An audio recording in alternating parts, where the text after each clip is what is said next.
5番のマハラケンイチ。まずは6番手7番稲川翔の外を9番姿が抑えています。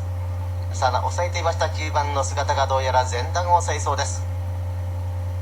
第4周回2コーナー、3番の岡田誠陽、6番加藤秀和の東京の2人、外から7番稲川翔が抑えます。さあ9番の姿はここは集団狙い、アウトコースから1番港誠司がさらに叩きます。抑えました稲川翔を叩きました1番の港誠司。4番佐々木、8番の右、外からかましたのが9番の姿和弘。最終の1コーナー、最終選考は9番の姿、5番のマカラドマーク、付け替えました1番の港誠司。そして4番手内側7番の稲川翔、中は4番佐々木、外は3番の岡田。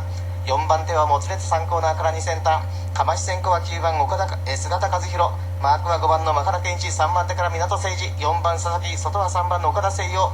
さあ中を突っ込んだ4番佐々木伸びていきます。4枠2名、5番のマハラ、4番佐々木、両名は接戦です。